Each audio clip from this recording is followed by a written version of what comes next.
penuhi hatiku dengan hadirmu.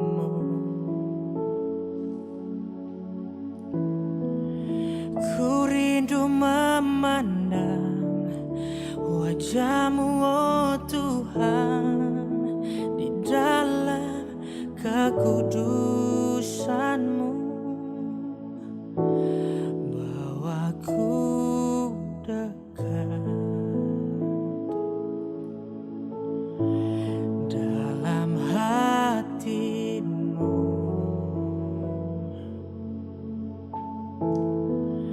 Ku rindu mendengar suara-Mu, oh Tuhan, di tempat kudus-Mu sekarang. Ku rasakan kasih-Mu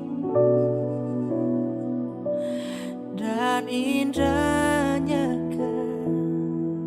kekudusan-Mu. Penuhi dengan kasih-Mu, diam di hadirat-Mu. Ku mengangkat tanganku dan ku bersyukur menyembah-Mu. Penuhi dengan kasih-Mu, diam di hadirat-Mu.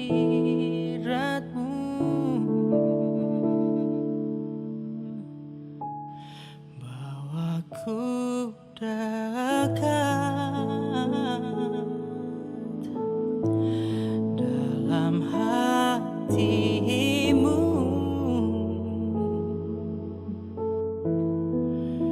Ku rindu mendengar suara-Mu, oh Tuhan, di tempat kudus-Mu sekarang. Ku rasakan kasih-Mu dan indahnya kekudusan-Mu. Penuhi dengan kasih-Mu, diam di hadirat-Mu. Ku mengangkat tanganku dan ku bersyukur menyembah-Mu. Penuhi dengan kasih-Mu, diam di hadirat-Mu. Oh, oh. Ku rasakan kasih-Mu dan indahnya kekudusan-Mu. Penuhi dengan kasih-Mu, diam di hadirat-Mu. Ku mengangkat tanganku dan ku bersyukur menyembah-Mu. Penuhi dengan kasih-Mu, diam di hadirat-Mu.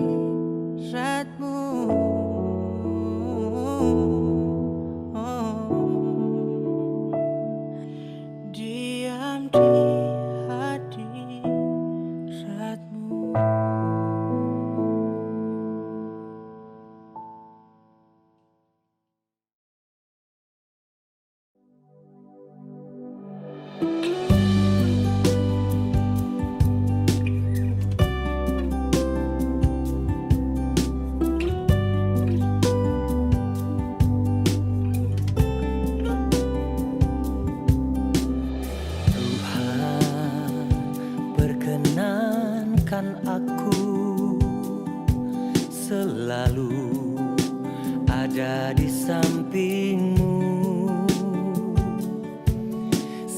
ku hidup di bumi sampai di keabadian. Ku iring Tuhan. Tuhan, ku pegang janjiku, setia sebagai sahabatmu, senantiasa bersama menunaikan tugas Bapa selesai akhirnya.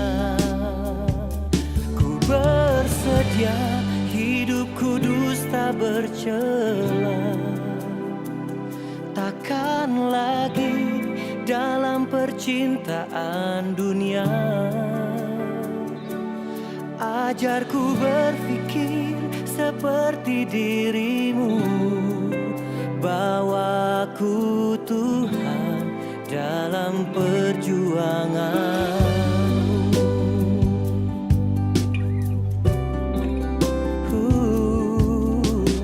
Tuhan, ku pegang janjiku,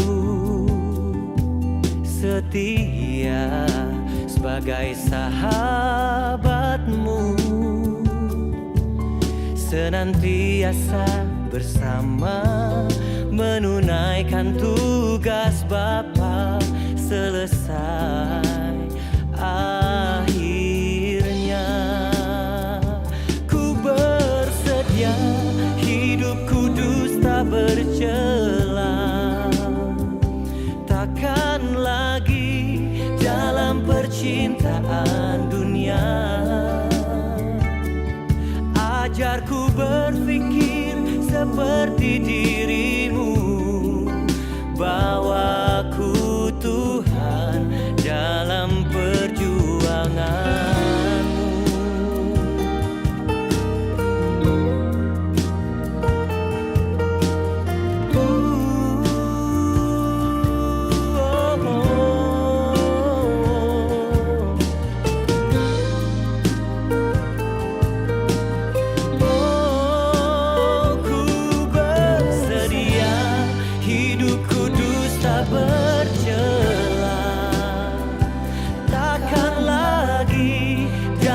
Percintaan dunia. Ajarku berpikir seperti dirimu, bawaku Tuhan dalam perjuanganmu. Bawaku Tuhan dalam perjuanganmu.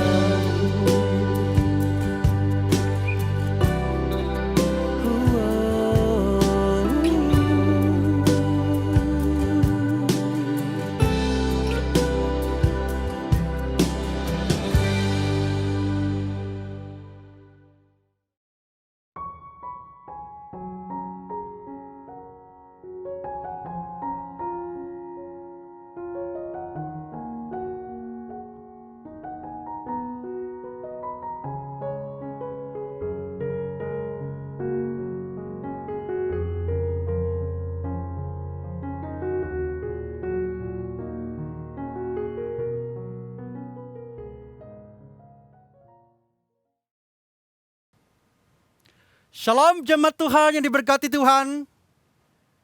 Selamat pagi, apa kabar semua? Puji syukur kepada Tuhan, kita telah meresponi panggilan Tuhan. Kita boleh datang beribadah kepadanya di pagi hari ini. Allah memilih kita di dalam Kristus.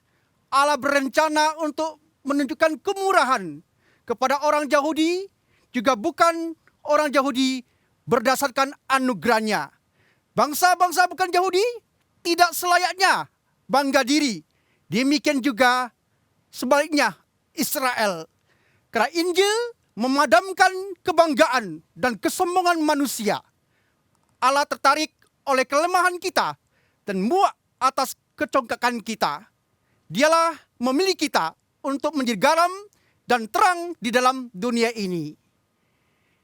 Jemaat Tuhan yang dikasihi Tuhan, saya ngundang jemaat boleh mempersiapkan diri, kita mengambil saat teduh.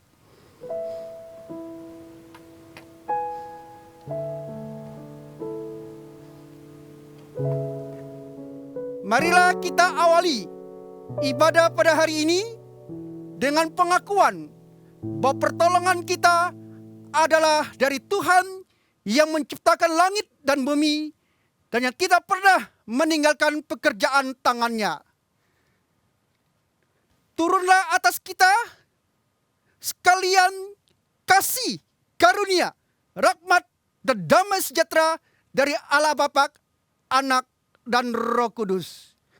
Jemaat yang di rumah dipersilakan kembali duduk kembali.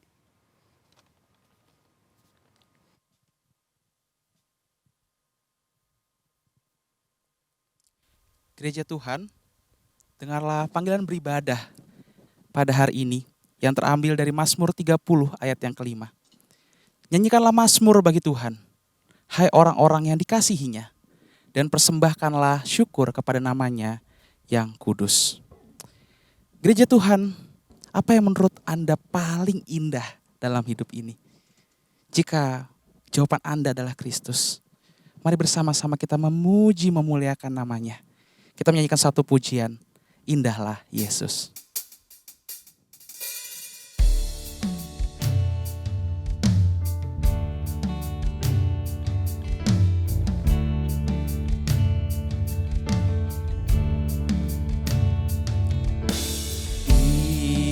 Indahlah Yesus, Raja alam raya, Allah dan manusia.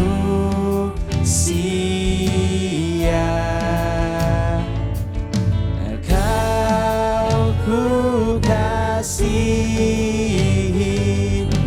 Kau junjunganku, kemuliaanku yang bahkan.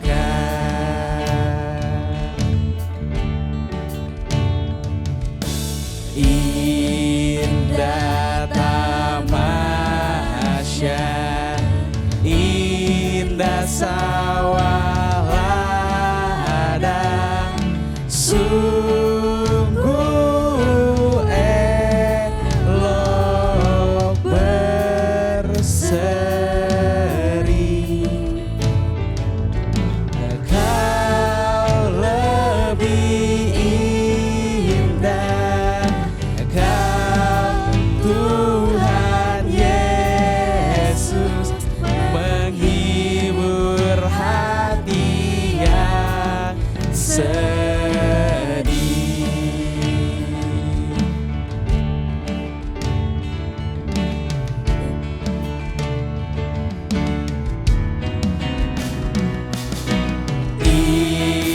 Indah terang surya, indah sinar bulan, indah bintang gemerlap.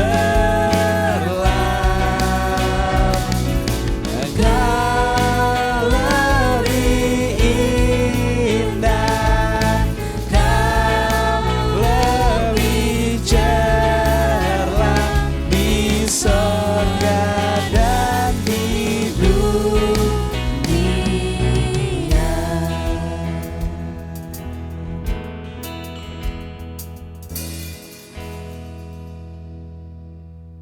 Gereja Tuhan, mari sejenak saya rindu mengajak kita untuk merefleksikan betapa baiknya Tuhan atas seluruh kehidupan saudara.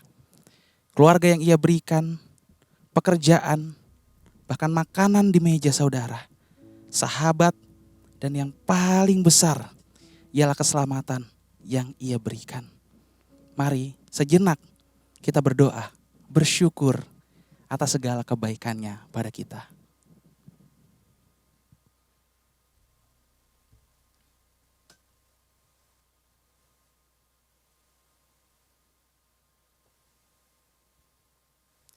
kembali saudara, saya mengajak, mari kita mengakui kepada Tuhan. Kita jujur atas setiap dosa yang sudah kita lakukan. Pikiran dan tindakan kita. Mari kita memohon ampun. Mari kita jujur. Dan mari kita dalam tenang. Kita memohon pengampunan dari Tuhan. Mari bersama kita berdoa.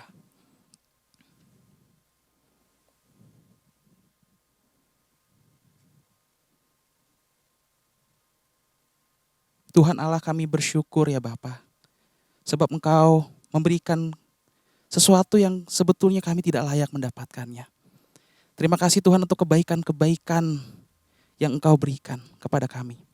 Dan terima kasih Tuhan untuk keselamatan yang Tuhan berikan kepada kami yang tidak layak ini. Tuhan, kami mohon ampun atas segala dosa dan pelanggaran kami.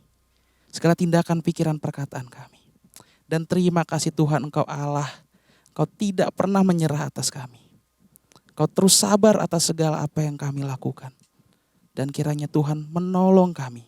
Untuk kami bisa Tuhan hidup terus dalam tuntunannya Tuhan. Dalam setiap kehidupan kami. Terima kasih Tuhan. Dalam Tuhan Yesus Kristus kami berdoa. Amin.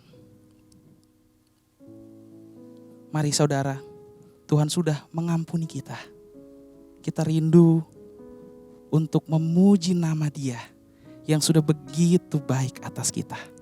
Kita pujikan, oh praise the name of the Lord our God.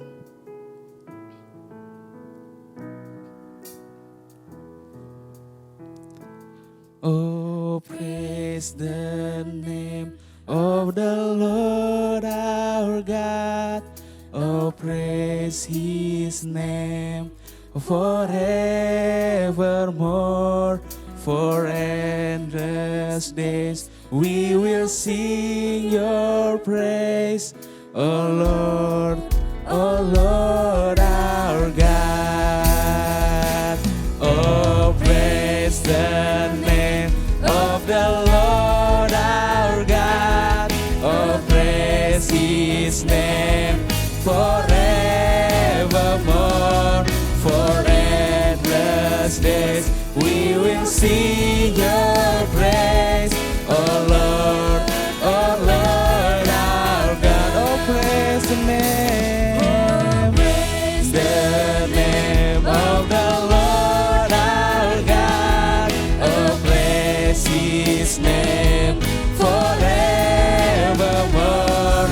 For endless days we will sing your praise, oh Lord our God.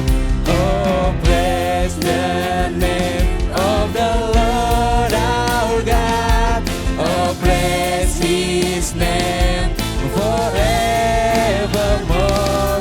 For endless days we will sing your praise, oh Lord our God. Oh Lord our God. Oh Lord our God.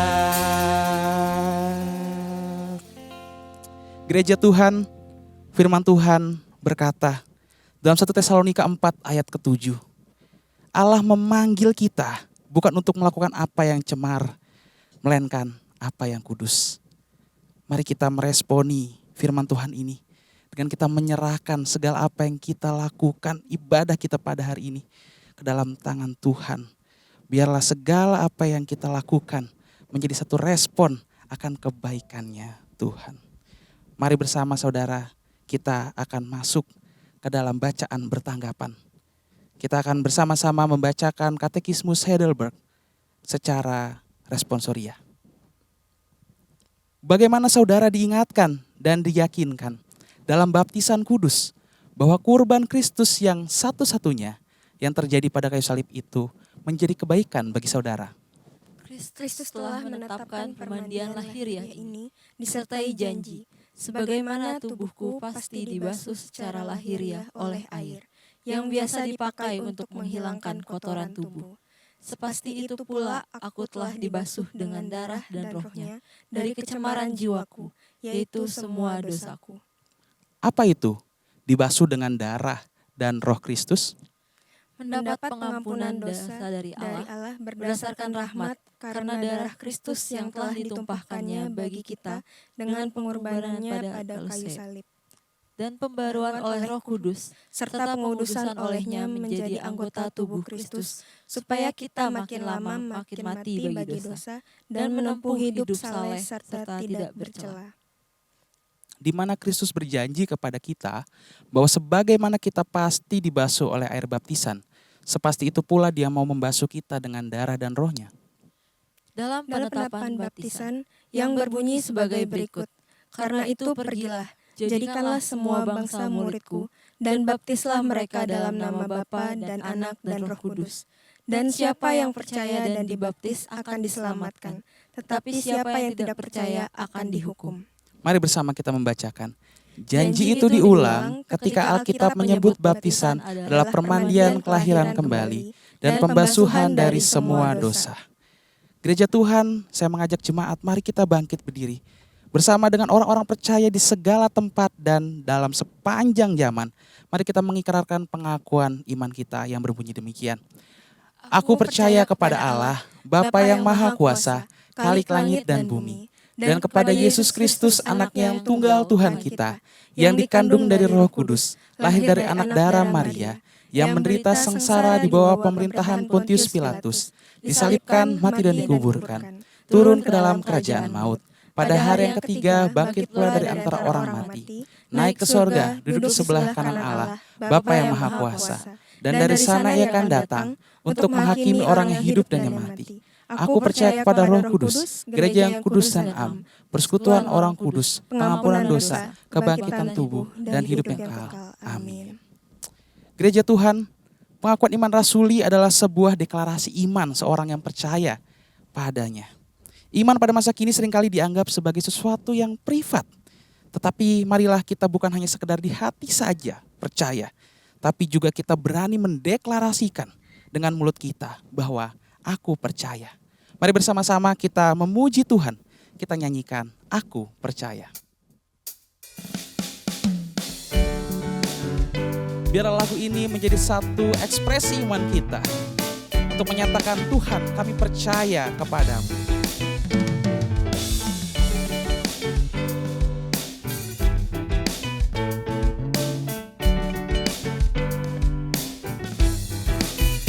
Aku percaya Allah yang kekal, yang oleh sabda kita kenal.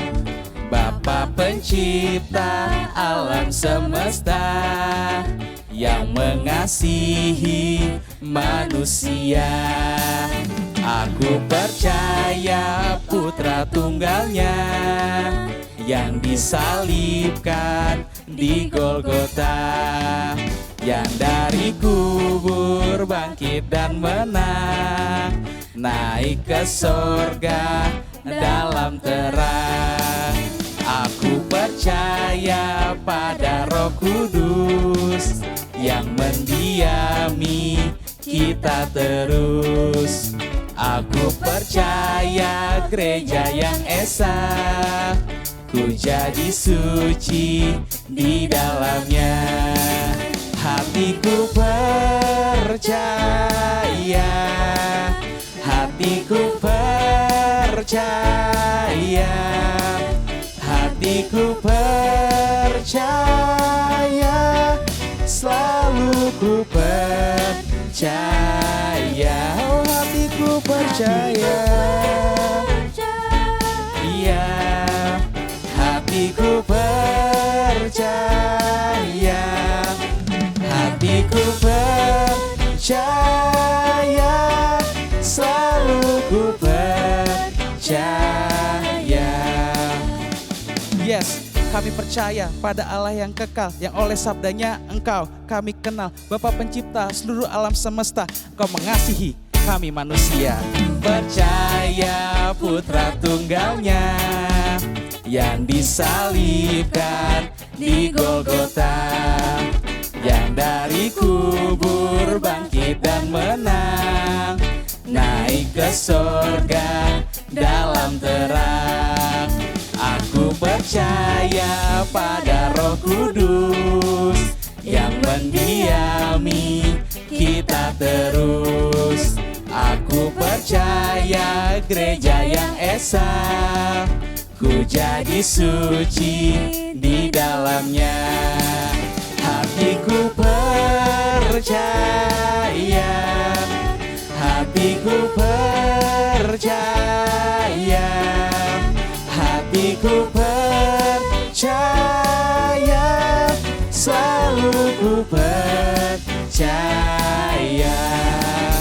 Hatiku percaya, hatiku percaya, hatiku percaya, selalu ku percaya, selalu ku percaya, selalu ku percaya.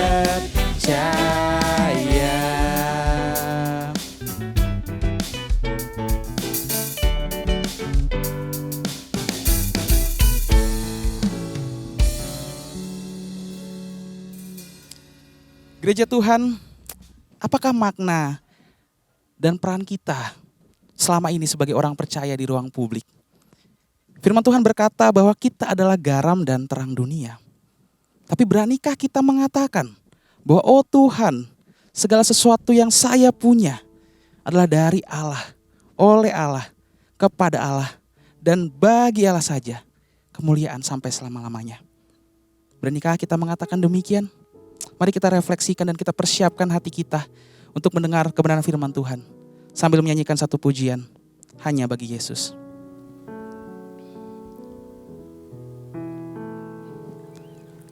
Oh alangkah dalam kekayaan, hikmat dan pengetahuan Allah, sungguh tak terselidiki dan tak terselami keputusan dan jalannya.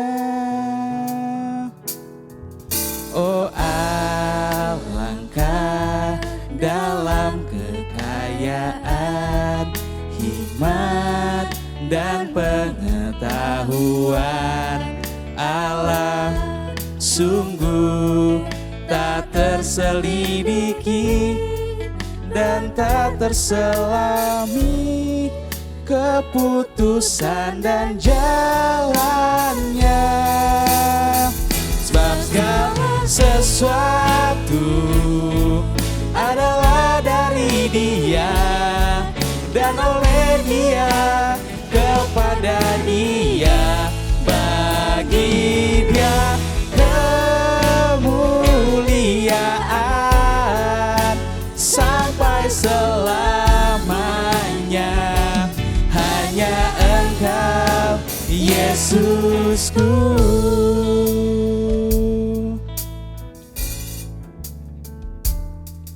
Oh alangkah dalam kekayaan, hikmat dan pengetahuan Allah, sungguh tak terselidiki dan tak terselami keputusan dan jalannya.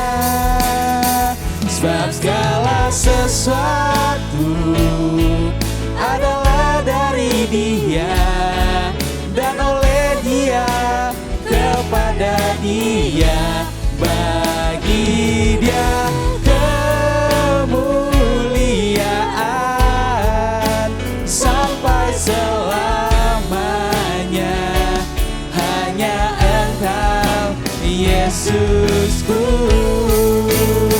Sebab segala sesuatu adalah dari Dia dan oleh Dia, kepada Dia, bagi Dia kemuliaan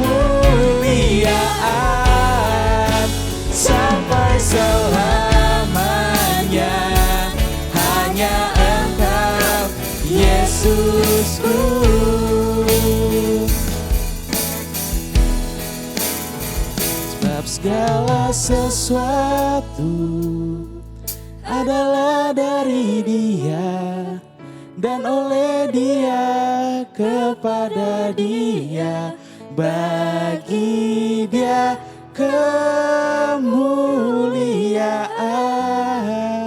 sampai selamanya. Hanya Engkau, Yesusku, hanya Engkau, Yesusku, hanya Engkau, Yesusku.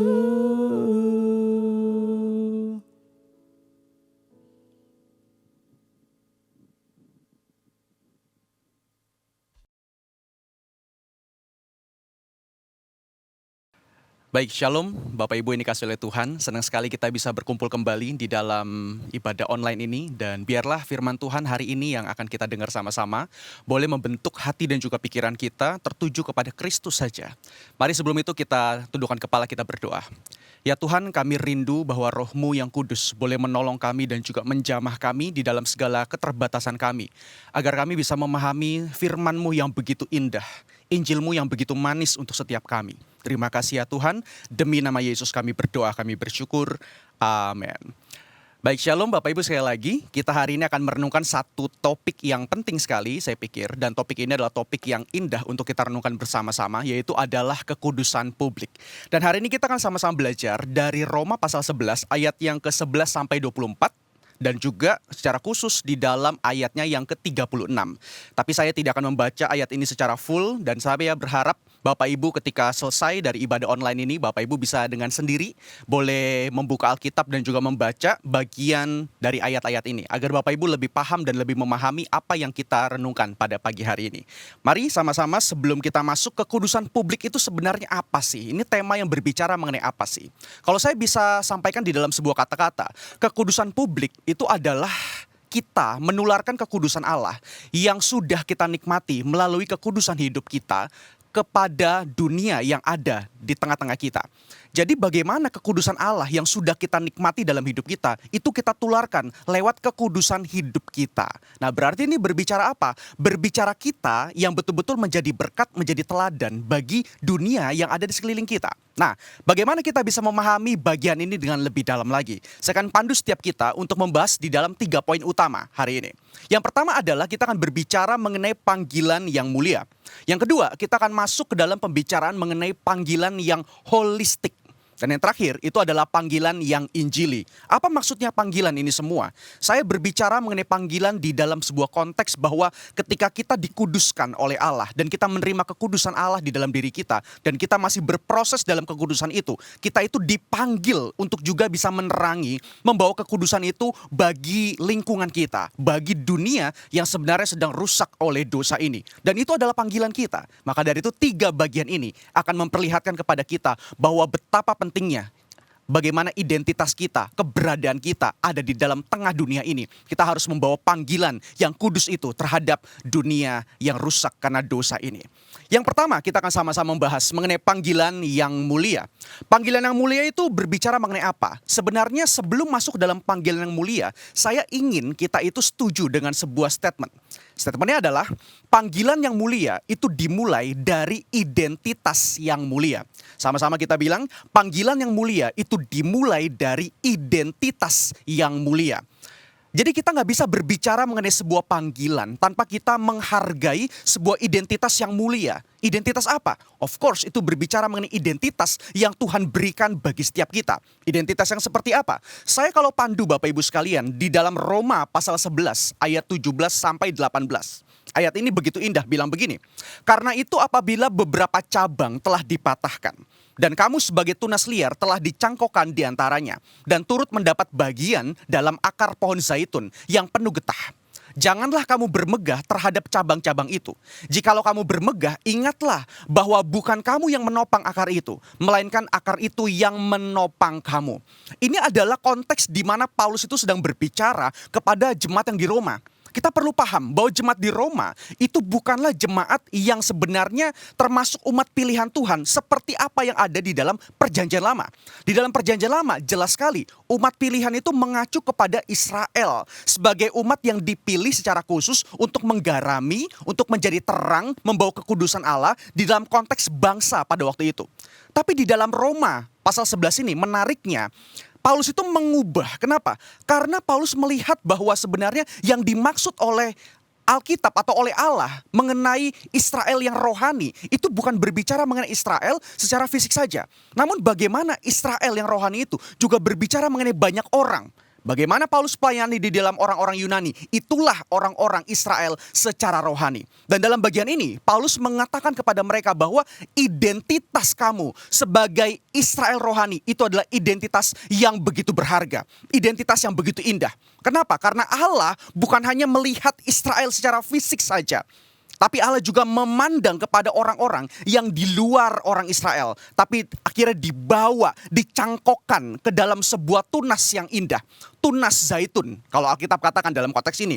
Itu artinya kita dimasukkan ke dalam sebuah tunas yang sama untuk mendapatkan sebuah kehidupan. Dan itulah bagaimana proses kita akhirnya bisa menjadi orang yang betul-betul menjadi orang Israel yang rohani.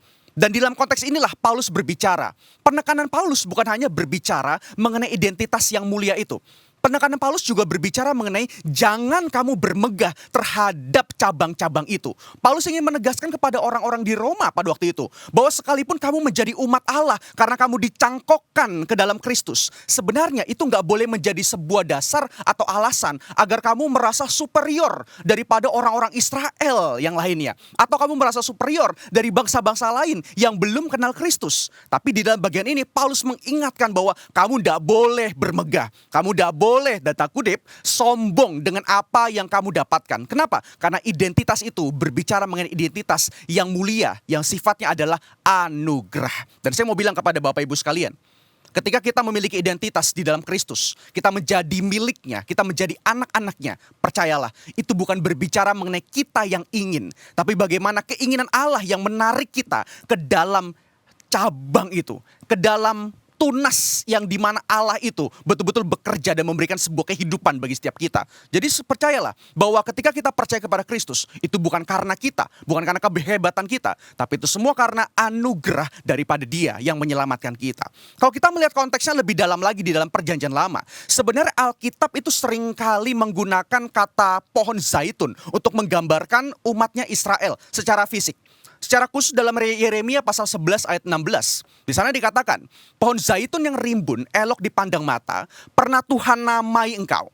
Tetapi dengan bunyi keributan yang hebat, ia menyalakan api pada daun-daunnya sehingga ranting-rantingnya terbakar.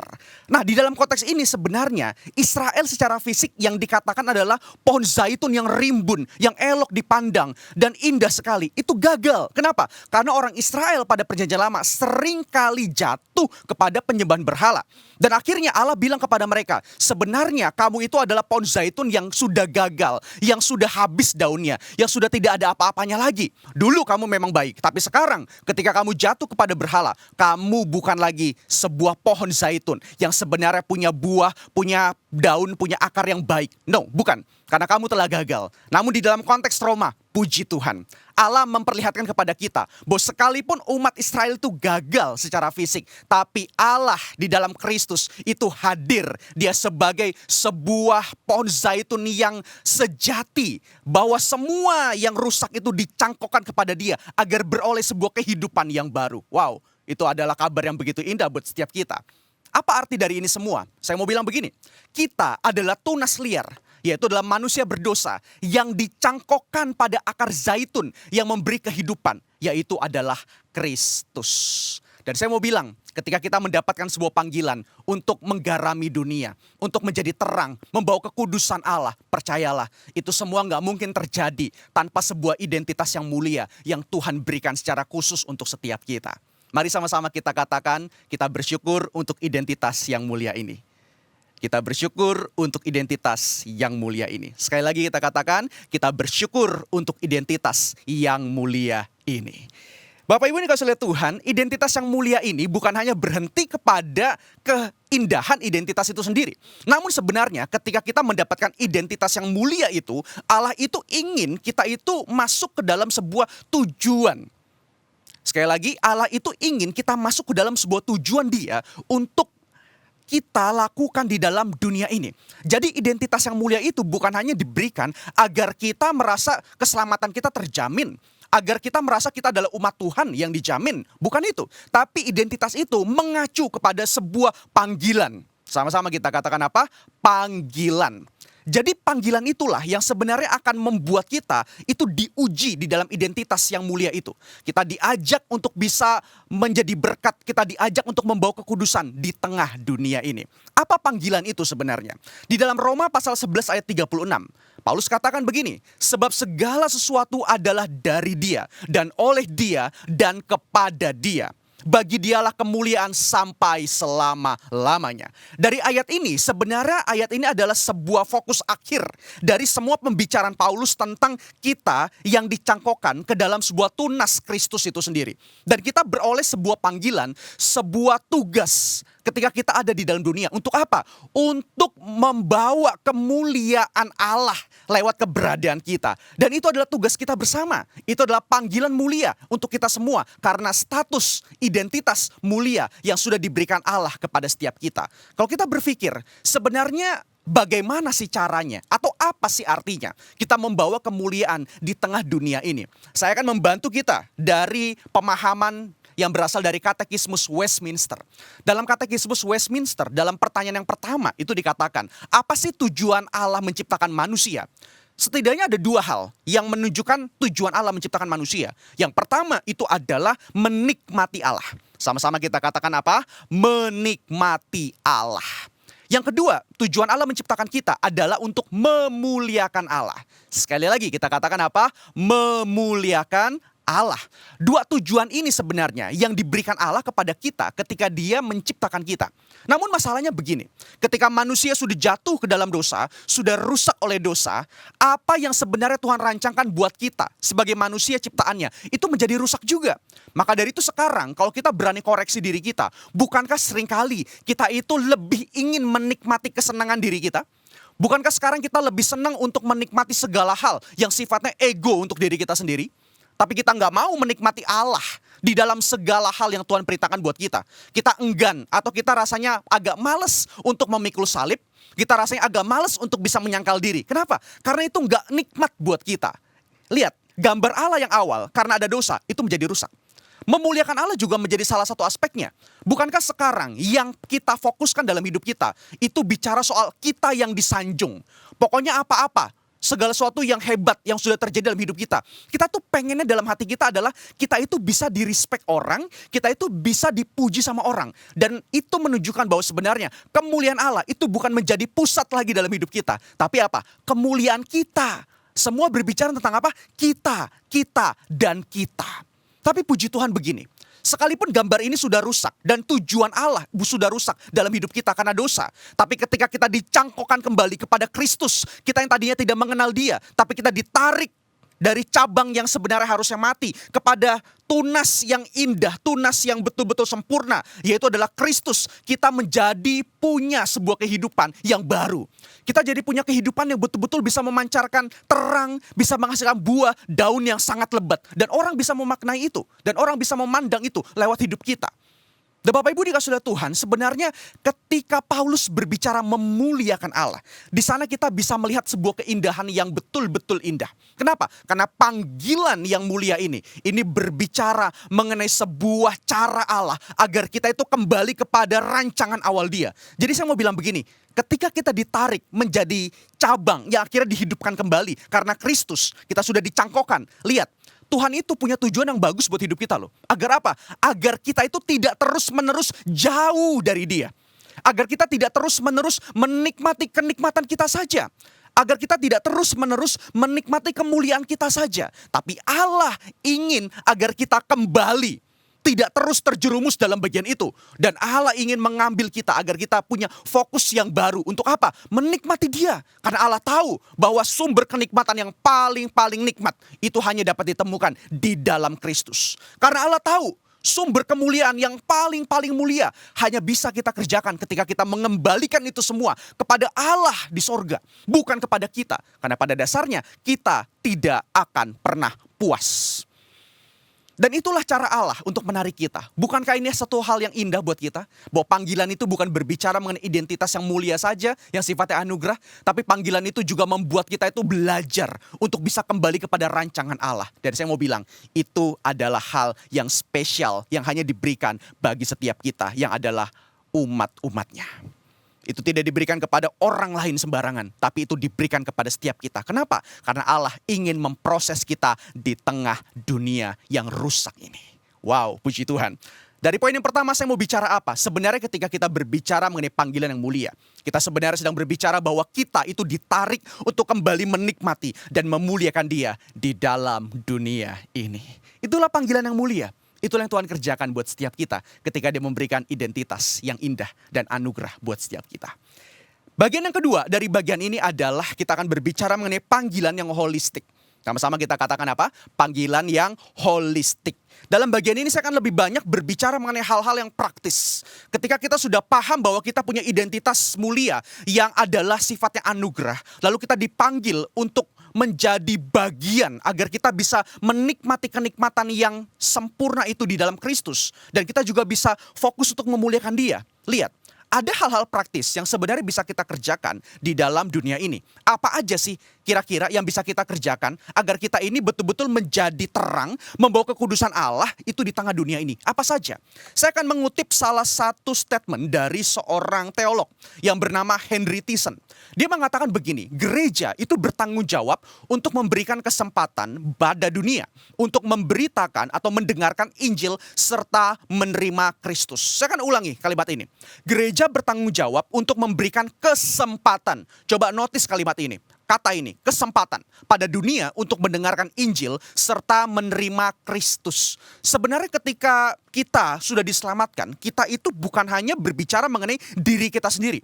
Tapi kita juga berbicara mengenai hal yang lebih besar. Yaitulah kita dipanggil menjadi tubuh Kristus, gerejanya Allah. Jadi gereja bukan cuma bicara bangunan, tapi gereja itu berbicara mengenai kehadiran kita secara bersama-sama, secara komunal juga di tengah dunia ini.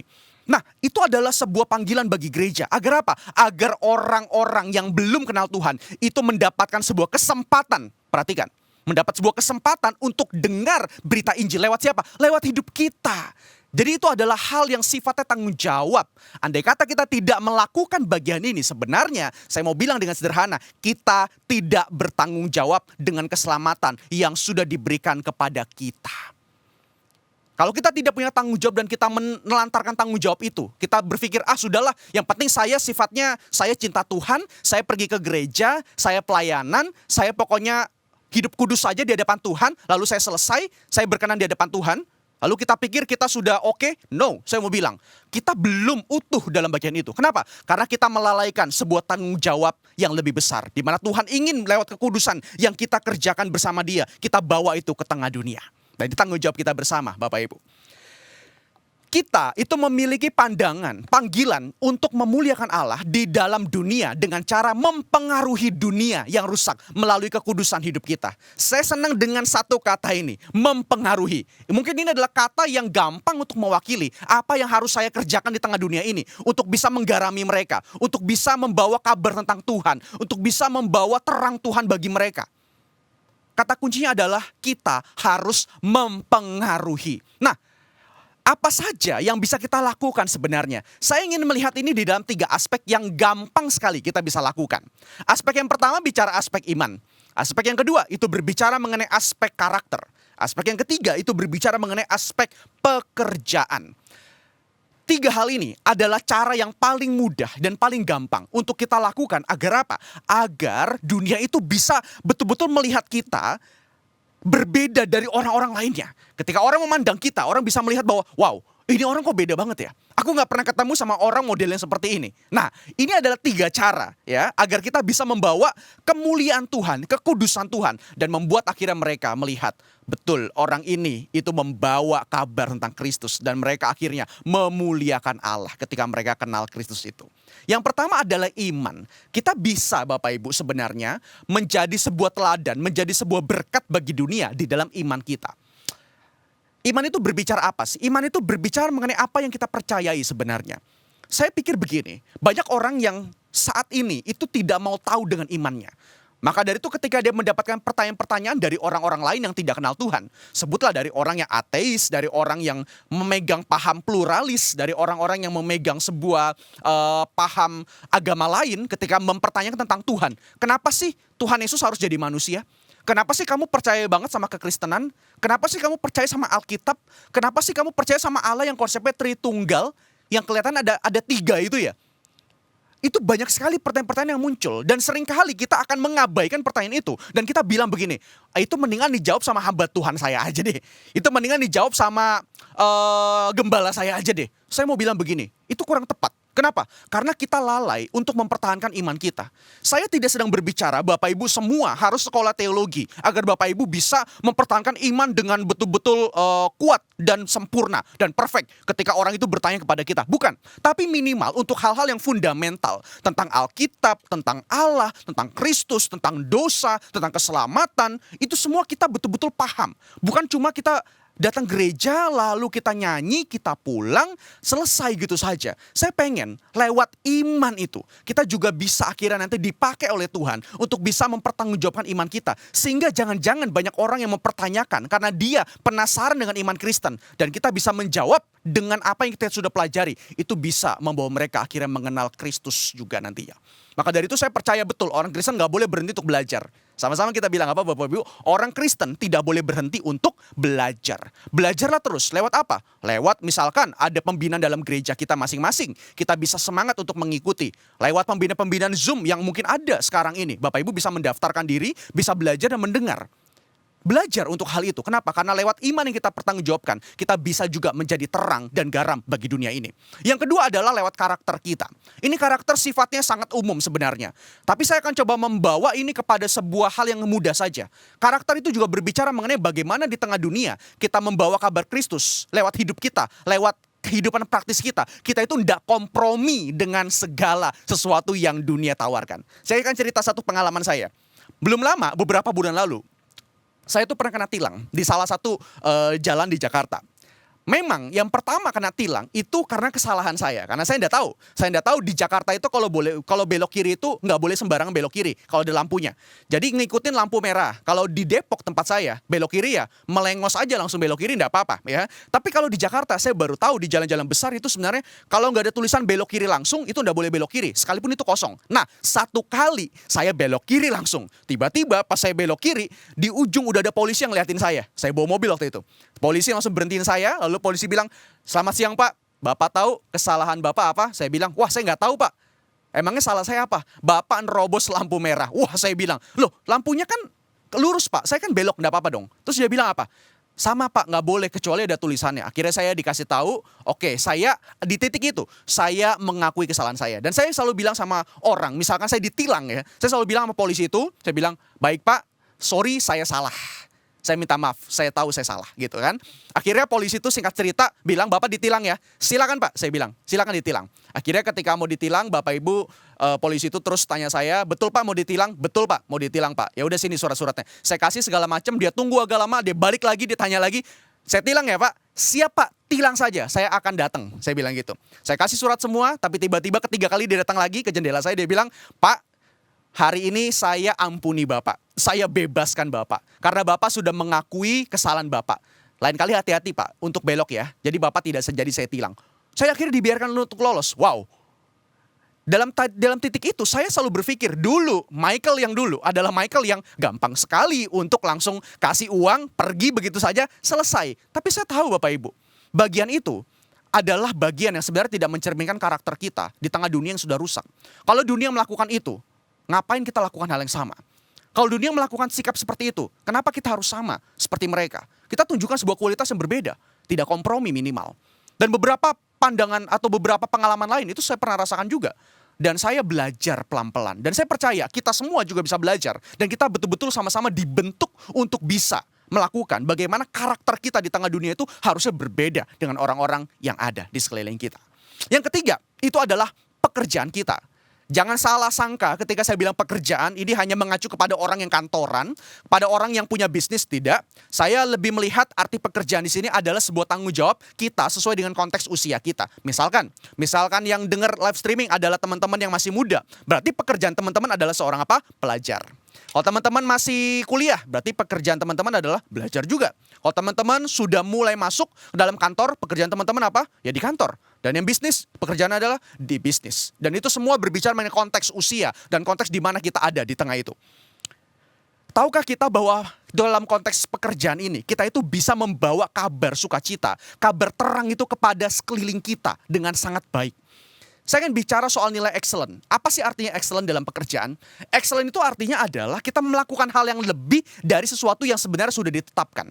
Misalkan kita di sekolah, teman-teman yang sekolah. Misalkan teman-teman mendapatkan sebuah perintah untuk sekolah dan mendapatkan nilai standar minimal KKM 80 misalkan. Kalau teman-teman cuma ngejar KKM 80, saya mau bilang, sekalipun teman-teman lolos dari nilai itu dan teman-teman tidak remedial, teman-teman sebenarnya itu tidak excellent. Yang namanya excellent adalah teman-teman berusaha untuk menggapai lebih dari 90. Itu excellent. Dalam pekerjaan juga sama. Ketika kita bekerja, misalkan kita dapat tugasnya cuma satu, ya, kita bisa inisiatif untuk melakukan hal lebih untuk kantor kita atau untuk tempat di mana kita bekerja. Itu nilai excellent namanya. Dalam pelayanan juga sama. Kita tahu job desk kita cuma segini, tapi ketika kita melihat kekeliruan, kita nggak mau diam. Tapi kita belajar untuk juga membantu dan kita inisiatif masuk dalam bagian itu. Itu artinya excellent. Nah, tahukah kita bahwa nilai excellent ini yang kita bawa dalam konteks pekerjaan kita, itu juga bisa membawa kabar tentang Tuhan lewat hidup kita, lewat karakter kita ini. Saya selalu bilang sama anak-anak yang saya bina di gereja, saya selalu bilang sama mereka yang sedang studi, saya bilang begini, kalian ini harus mendapatkan sebuah posisi yang terbaik. Kalian jangan mau sekolah atau kalian kuliah itu cuma biasa-biasa saja. Saya pengen kalian itu mendapatkan sebuah posisi yang terbaik. Orang-orang tahu kalian itu adalah anak yang smart, anak yang pinter, anak yang berprestasi. Kejar itu saya bilang. Mungkin kalau orang nggak ngerti konteksnya, orang akan salah pikir. Oh, buat apa posisi itu? Cuma buat gaya-gayaan, cuma buat membangga-banggakan diri. Bukankah posisi itu cuma bikin nanti kesannya anak-anak remaja itu, anak-anak pemuda itu cuma diajak untuk mengejar sebuah kesuksesan. Akhirnya nanti dia terjerat sama kesuksesan itu. No, bukan itu konteks saya. Dalam dunia pekerjaan juga sama. Saya juga bilang sama mereka yang bekerja, saya bilang, jangan cuma jadi karyawan yang biasa-biasa. Kejar posisi-posisi strategis. Kalau bisa kamu jadi manajer, kalau bisa naik lagi, posisi-posisi yang memang sangat kuat di dalam sebuah perusahaan. Atau dalam bisnis, kembangkan bisnismu. Sampai orang itu bisa ngelihat, wow, ini orang punya bisnis yang hebat. Dan kamu di-respect karena keberhasilanmu. Tapi ingat, bukan itu tujuan saya. Tujuan saya adalah kenapa saya mengarahkan orang-orang untuk mengejar posisi yang lebih tinggi. Kenapa saya menyarankan orang itu mengejar posisi yang strategis, yang lebih dapat dipandang oleh orang banyak. Bukankah posisi kita itu juga akan mempengaruhi orang yang ada di bawah kita? Bukankah posisi yang kita punya itu juga akan bisa lebih mudah kita ngomong kepada orang yang ada di bawah kita? Bukankah posisi yang kita dapatkan itu juga akan lebih memudahkan Injil itu gampang kita bicarakan? Andai kata kita tidak punya posisi yang strategis itu, kita cuma ada di bawah, kita akan lebih sulit untuk ngomongin soal Tuhan yang bekerja dalam hidup kita. Saya tidak sekali lagi berbicara mengenai kita yang harus betul-betul mengejar keberhasilan agar Injil itu bisa diberitakan dengan luar biasa. Saya percaya Tuhan menetapkan dan Tuhan bisa membuat Injilnya bekerja dalam konteks seperti itu. Tapi jikalau kita saat ini tidak excellent dalam hidup kita ngejarnya biasa-biasa saja, normal-normal saja. Mari saya ajak hari ini setiap kita. Yuk sama-sama kita excellent dalam pekerjaan kita. Agar apa? Ketika kita punya posisi yang lebih indah, lebih tinggi, lebih bagus, kita akan lebih mudah ngomong soal Tuhan. Dan orang itu akan semakin respect dengan kita. Orang itu ngelihat kita, oh dia berhasil. Kenapa dia berhasil? Karena Tuhan. Jadi bukan bicara soal kita. Dan ini yang saya coba ajarkan kepada anak-anak yang lagi saya bina. Come on, kejar. Kalau kamu cuma jadi siswa, kamu harus jadi OSIS. Kalau kamu di kampus, kamu cuma biasa, kamu kejar jadi senat, jadi pengurus, lain sebagainya. Kenapa? Karena dari itu kamu bisa bawa Tuhan lewat programmu. Lewat itu kamu bisa bawa Tuhan lewat semua hal yang kamu sudah kerjakan. Dan kamu bisa mengembalikan kemuliaan bagi nama Tuhan. Ingat Bapak Ibu, jangan salah fokus. Fokusnya bukan pada keberhasilan kita. Tapi bagaimana lewat keberhasilan kita ingin membawa orang untuk melihat ketika aku berhasil, itu bukan berbicara mengenai aku. tapi ada Tuhan yang menganugerahkan kepadaku. Dan itulah kabar yang harus kita bawa bagi orang yang melihat kita nanti. Yang terakhir adalah panggilan yang injili. Sebelum saya tutup, saya akan coba bicara soal statement dalam bagian yang kedua tadi. Panggilan yang holistik, itu berbicara mengenai kita belajar mempengaruhi dunia secara utuh. Utuh bicara apa? Utuh bicara soal bagaimana dalam pekerjaan kita, bagaimana di dalam karakter kita, bagaimana di dalam iman kita. Itulah sebuah keutuhan, artinya holistik. Yang terakhir adalah panggilan yang injili. Nah, jangan salah sangka dengan istilah ini. Jangan pikir ini bicara soal denominasi atau bicara soal jalur atau bicara soal perbedaan di dalam gereja-gereja. Bukan, Injili dalam bagian ini adalah saya ingin mengajak kita punya semangat untuk berpusat kepada Injil. Kembali kepada Injil. Jadi bukan denominasi atau bukan berbicara mengenai aliran gereja. Bukan itu ya. Tapi kita ingin belajar bahwa panggilan yang Tuhan berikan bagi kita untuk membawa kekudusan Allah di dalam dunia ini. Itu adalah panggilan yang harusnya berpusat atau punya semangat kepada Injil itu sendiri. Saya tertarik dengan apa yang Paulus katakan di dalam Roma pasal 11 ayat yang 11 sampai 13 dan 14. Saya akan bacakan buat kita semua. Maka aku bertanya, adakah mereka tersandung dan harus jatuh? Sekali-kali tidak. Tetapi oleh pelanggaran mereka, keselamatan telah sampai kepada bangsa-bangsa lain. Supaya mereka menjadi cemburu. Aku berkata kepadamu, hai bangsa-bangsa bukan Yahudi. Justru karena aku adalah rasul untuk bangsa-bangsa bukan Yahudi. Aku menganggap hal itu kemuliaan pelayananku. Yaitu kalau aku dapat membangkitkan cemburu di dalam hati kaum sebangsaku. Menurut daging dan dapat menyelamatkan beberapa orang dari mereka. Saya bersyukur sekali ketika Paulus sedang mengajak orang-orang Roma untuk bisa menjadi berkat bagi bangsa-bangsa lain. Paulus juga mengingat mengenai bangsanya. Karena Paulus juga orang Yahudi. Dia tahu orang Yahudi sudah gagal dan akhirnya ada bangsa-bangsa lain yang dicangkokkan. Itu menjadi sebuah tamparan keras buat bangsa Yahudi. Seakan-akan rasanya umat yang sudah dipilih dari jauh-jauh sebelumnya itu gagal dan tidak bisa membawa kabar tentang Tuhan bagi lingkungannya. Sampai akhirnya Tuhan memilih umat lain juga untuk masuk dalam cangkokannya. Dan dia menjalar begitu banyak. Ini tamparan buat orang Yahudi sih. Ini tamparan buat orang Israel sih. Tapi saya bersyukur dalam bagian ini. Paulus itu bukan sedang mengajak orang-orang Roma untuk menunjukkan sebuah teladan hidup agar apa? Agar orang Israel itu merasa kena mental, down dan lain sebagainya. Bukan. Tapi Paulus punya semangat yang saya katakan sebagai semangat yang injili. Semangat yang berpusat kepada Kristus. Lihat kalimatnya. Supaya membuat mereka cemburu. Ini ada kalimat yang indah sebenarnya. Jadi ketika Paulus mengajak kita orang-orang Roma. Yuk orang-orang yang bukan orang Israel secara fisik. Kita jadi umat Tuhan. Kita kasih teladan buat mereka semua. Itu di dalam sebuah semangat yang injili. Semangat yang berpusat kepada Injil. Semangat yang ingin sebenarnya punya kasih yang besar. Agar apa? Agar orang Israel itu berbalik lagi kepada Kristus ketika melihat kita. Agar orang-orang yang tadi jauh, yang punya kasih mula-mula tapi terlepas, itu kembali lagi ketika melihat semangat kita. Itu semangat yang injili. Semangat yang injili berbicara mengenai apa? Semangat yang injili adalah semangat yang berbicara mengenai semangat Paulus. Bukan untuk membangun tembok pemisah, namun meruntuhkan tembok itu. Semangat yang injili adalah semangat yang sebenarnya kita membawa dan mempunyai sebuah lensa. Bahwa orang-orang di luar sana, orang-orang yang ada di sekeliling kita adalah orang-orang yang berdosa. Orang-orang yang sebenarnya sedang merindukan kasih Tuhan itu hadir dalam hidupnya. Dan kita datang kepada mereka bukan sebagai orang yang superior. Saya sudah kudus, kamu masih berdosa. Setiap kita ketemu mereka kita bilang apa? Oh kamu ini manusia berdosa, aduh kamu ini gak layak dan lain sebagainya. Akhirnya kita merasa superior karena kekudusan kita. No, harusnya orang yang dipanggil itu punya sebuah lensa yang berbeda. Kita melihat mereka orang yang belum kenal Tuhan sebagai orang-orang yang sebenarnya butuh belas kasihan daripada Tuhan. Dan itulah semangat yang injili. Semangat yang sebenarnya melihat orang-orang yang berdosa membutuhkan Kristus. Membutuhkan pertolongan dari tangan Allah sendiri. Lewat siapa? Lewat kita. Bukankah ini selaras dengan apa yang pernah Tuhan katakan di dalam dunia? Markus 2 ayat 17. Bukan orang sehat yang memerlukan tabib, tetapi orang sakit. Aku datang bukan untuk memanggil orang benar, melainkan orang berdosa. Bukankah Tuhan Yesus juga mengatakan kalimat yang indah ini ketika dia ada di dalam dunia? Dia mengatakan, aku datang itu bukan untuk orang yang sempurna, bukan untuk orang yang sehat, tapi orang sakit. Dan semangat inilah yang dibawa oleh Yesus. Semangat Injil inilah yang dibawa oleh Yesus. Sebab Injil itu berbicara mengenai pertama-tama kondisi manusia berdosa yang memprihatinkan, yang butuh pertolongan. Dan kita muncul belas kasihan untuk hal itu. Dan kita mau menyalurkan apa yang sudah kita nikmati di dalam Tuhan kepada setiap mereka sampai mereka bisa mengenal Kristus. Dan inilah sebenarnya yang ada di dalam semangat atau panggilan yang Injili. Panggilan yang Injili itu berbicara bagaimana kekudusan bukan untuk menghakimi, sebaliknya untuk mengasihi. Biarlah identitas yang kita sudah terima di dalam Kristus, panggilan yang sudah kita terima di dalam Kristus, dan juga semua hal yang bisa kita kerjakan dalam Kristus, agar kita betul-betul bisa menjadi saluran berkat bagi orang lain, kita bawa di dalam sebuah lensa yang penuh dengan belas kasihan. Bukan lensa penghakiman, tapi lensa belas kasihan. Kenapa ini perlu? Karena setiap kita bawa lensa belas kasihan, ketika kita mengabarkan Injil, ketika kita ngomong soal Kristus dan orang itu menolak, atau orang itu merasa tidak butuh, kita tidak akan punya sebuah pandangan bahwa orang itu memang gak layak terima kabar itu. Tapi kita tetap bisa melihat bahwa mereka punya waktu yang khusus untuk menerima Tuhan.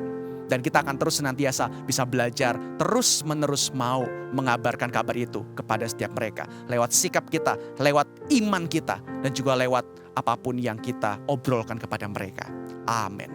Biarlah firman Tuhan hari ini boleh menolong kita dan juga menyadarkan kita betapa pentingnya panggilan yang kudus untuk bisa menggarami dunia yang rusak oleh dosa ini. Mari kita tundukkan kepala, kita berdoa. Tuhan, kami bersyukur sekali untuk anugerah-Mu yang besar bagi setiap kami. Anugerah yang selalu menerima kami apa adanya. Anugerah yang bahkan menggerakkan kami, memberikan kami kesempatan untuk ambil bagian di dalam apa yang Tuhan kerjakan di dalam dunia.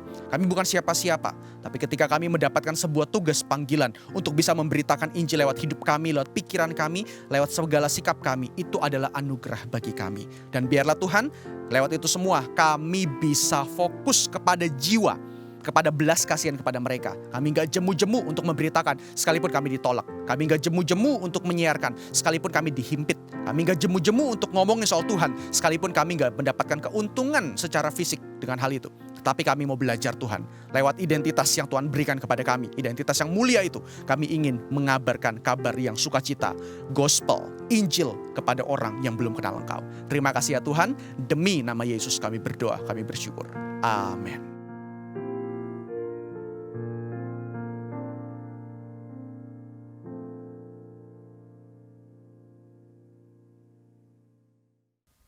Terima kasih untuk Bapak Pendeta Michael Wu yang sudah menyampaikan sabda Tuhan. Kiranya Tuhan terus menolong, menyertai dalam pelayanannya. Gereja Tuhan, mari bersama kita meresponi sabdanya yang baru saja kita dengar dengan kita bersandar penuh pada Tuhan dan menyerahkan diri kita bagi kemuliaannya. Mari kita menyanyikan pujian Tuhan, inilah hidupku, sambil kita memberikan persembahan. Tuhan, inilah hidupku, ku serahkan padamu segala cita-citaku, masa depanku menjadi milikmu. Jadikan kami terang-Mu di tengah kegelapan dunia, membawa bangsa-bangsa kepadamu. Tuhan, ini kerinduanku, bagi-Mu Tuhan seluruh hidupku. Pakailah Tuhan bagi kemuliaan-Mu, ku menggenapi seluruh rencana-Mu, sampai bumi penuh kemuliaan-Mu. Jadikan kami terang-Mu ya Tuhan.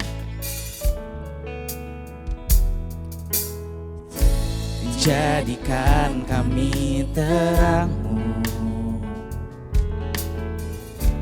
di tengah kegelapan dunia, membawa bangsa-bangsa kepadamu. Tuhan, ini kerinduanku, bagi-Mu Tuhan seluruh hidupku. Pakailah Tuhan bagi kemuliaan-Mu, genapi seluruh rencana-Mu, sampai bumi penuh kemuliaan-Mu. Bagi-Mu Tuhan seluruh hidupku. Pakailah Tuhan bagi kemuliaan-Mu, genapi seluruh rencana-Mu, sampai bumi penuh kemuliaan-Mu, sampai bumi penuh kemuliaan-Mu, sampai bumi penuh kemuliaan-Mu. Mari jemaat Tuhan yang di rumah, kita berdoa untuk persembahan. Bapa di surga, kami bersyukur secara khusus untuk pemeliharaan-Mu. Dan kami bersyukur untuk berkat yang Tuhan limpahkan kepada kami. Hari ini anak-anak-Mu telah datang, telah mendengar firman-Mu, telah memuji menyembah Engkau, dan juga memberikan persembahan. Bila persembahan yang sudah dikumpulkan, Tuhan kuduskan, Tuhan sucikan, dan kiranya Tuhan yang memberkati setiap anak-Mu yang dengan sukacita telah memberikan kepada Tuhan. Berkatilah keluarga mereka, usaha, pekerjaan mereka, dan juga kesehatan mereka. Terima kasih Tuhan, dan juga berikan kepada kami hikmat untuk mengolah persembahan ini, sehingga berkenan memuliakan nama Tuhan. Demi nama Tuhan Yesus Kristus, hamba telah berdoa. Amin. Jemaat Tuhan yang diberkati Tuhan, saya mengajak di pagi hari ini, kita boleh sama-sama berdoa syafaat. Secara khusus kita berdoa untuk dunia pendidikan. Mari kita berdoa untuk anak-anak kita akan ujian. Ataupun sudah ujian, mereka akan lanjutkan sekolah yang lebih tinggi. Kita berdoa supaya Tuhan menyediakan, Tuhan pimpin, juga Tuhan tuntun. Kita juga berdoa untuk sekolah-sekolah Kristen. Secara khususnya sekolah ini boleh menjadi berkat, boleh menjadi sarana pemberitaan firman Tuhan, memberitakan Injil. Oleh karena itu, marilah kita bersama-sama, kita buka suara, kita berdoa. Bapa di surga, kami bersyukur, berterima kasih. Di tengah-tengah dunia ini, Tuhan percayakan satu pelayanan, yaitu sekolah-sekolah Kristen yang Tuhan berikan kepada lembaga atau gereja atau yayasan. Sehingga melalui pendidikan ini, anak-anak juga boleh mengenal Engkau, anak-anak juga boleh didik di situ Tuhan. Tuhan Kau tolong sekolah-sekolah ini, mereka mempunyai visi yang baik, yang tepat sesuai Injil Tuhan. Sehingga mereka juga boleh mengambil bagian untuk memberitakan Injil, untuk melaksanakan amanat agung Tuhan. Hamba juga berdoa untuk anak-anak kami Tuhan, yang mereka akan menempuh ujian. Tuhan persiapkan hati mereka, juga persiapkan segala sesuatu, agar anak-anak kami ini boleh belajar dengan baik, boleh ikut ujian dengan baik. Mereka yang sekolah selanjutnya Tuhan, yang akan naik selanjutnya Tuhan, Tuhan juga memimpin, Tuhan juga menolong, sehingga mereka dapat memilih sekolah yang baik sesuai dengan apa yang mereka inginkan. Tuhan berikan kepada mereka dan pelihara keluarga mereka, kehidupan mereka. Demi nama Tuhan Yesus Kristus, hamba telah berdoa. Amin. Jemaat Tuhan yang dikasihi Tuhan, kita akan akhiri ibadah kita pada pagi hari ini.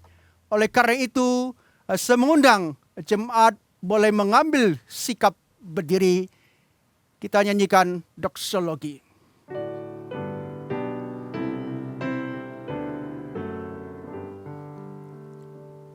Puji Allah Bapa Putra, puji Allah Roh Kudus, ketiganya yang esa. selamat sumber berkat. Amin.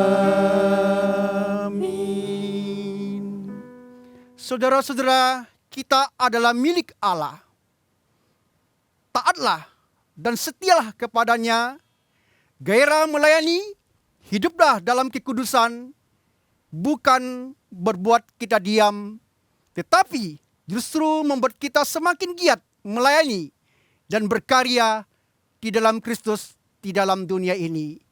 Oleh karena itu, arahkanlah hatimu kepada Tuhan dan terimalah berkat Tuhan. Kiranya kasih, karunia, anugerah dari Tuhan Yesusku, kasih sayang dari Allah Bapa, pertolongan, persekutuan, kekuatan, penghiburan dari Roh Kudus menyertai saudara mulai saat ini sampai Maranatha. Amin. Amin.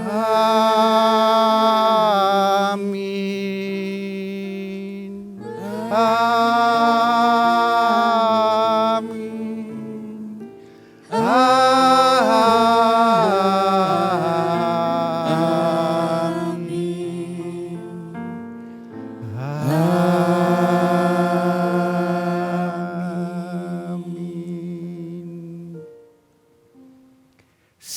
Silakan duduk, jemaat Tuhan yang diberkati Tuhan.